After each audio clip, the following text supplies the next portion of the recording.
Hindi ko pala na-dryer. Maglalagay po tayo ng 14 liters ng tubig na paglalagyan po natin ng ating mga ingredients. Ito na po yun.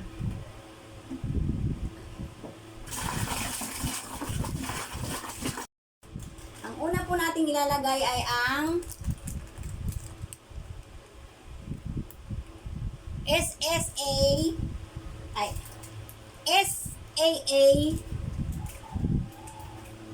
Bubble Buster. Yon, ito po yon.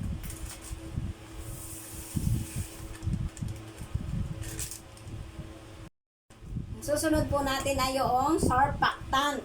Ito na po yon. Dahan-dahan pong papalibot natin dito sa tubig. Ilalagay natin ang paikot para mas madaling matunaw. Nakahanda na po yung aking panghalo. Pero mamaya pa ito hahaluin. Bibilang po tayo ng 20 minutes.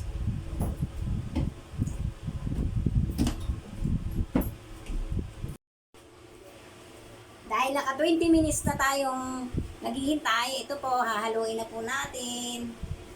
Dahan-dahan lang po hahaluin. Napakalaking bagay po ng 20 minutes. Napalugit bago nyo po haluin kasi konti na lang po ang buo. Naghiwa-hiwalay na po. Totoo po pala yun. Ayan Kasi pang-apat na beses na po itong pagmimixing ko ng dishwashing liquid. Ayan ang ganda.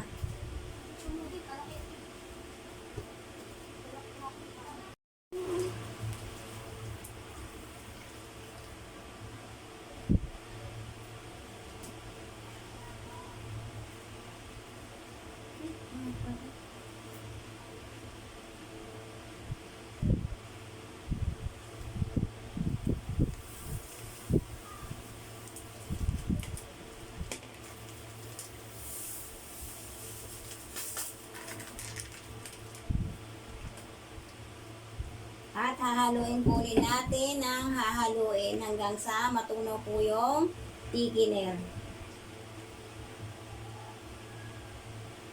Tingnan po natin ang ang texture nila texture ng ng surfactant, thickener at saka ng SAA. Ayan po yung pong bubbles. Ayan po. Napakaganda po ng kulay niya. Mamaya po, yung pinakahuli ang ilalagay natin yung pampakulay at saka may kasama pa pong dalawa yun. Yun ang po ang pinakahuli pag natunaw na po natin ito. Unti-unti na pong lumalapot yung kanyang texture. Malapot na siya, medyo umano na po yung paghalo natin, bubigat na ng konti. At pag natunaw po yun ay pwede na natin ilagay yung pampakulay niya ng calamansi flavor. Ngayon naman po, ilalagay natin na itong natin, colorant. Ito po, siyempre, isi-shake po natin bago natin po ilagay kasi natunaw na po natin yung thickener.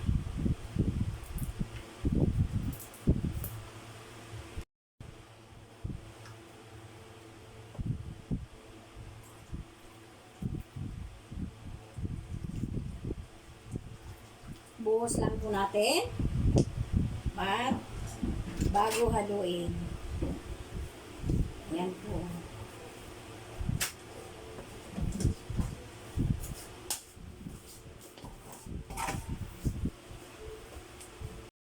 Ayan na po, ganyan na po ang itsura niya ngayon. Napakaganda na pong tingnan at saka nakita na po natin yung bula. Ayan po, mas bumula po siya noong malagyan ng pampakulay. Calamansi, ano po ito, flavor calamansi po. Isent niya, calamansi.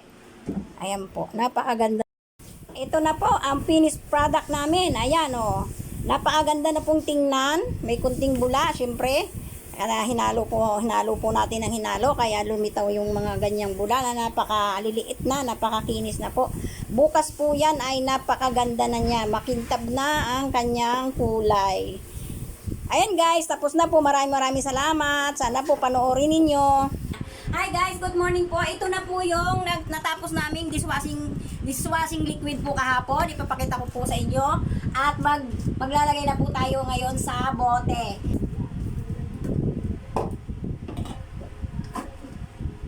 Okay.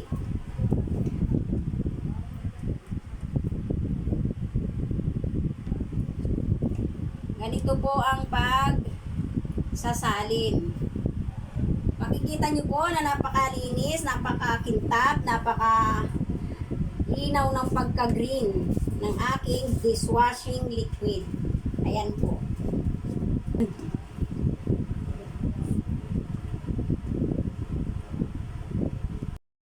Ito na po guys yung finished product natin. Ito na po sila. Meron po tayong nagawa 15 liters, 15 pieces na bottle po. Ayan po.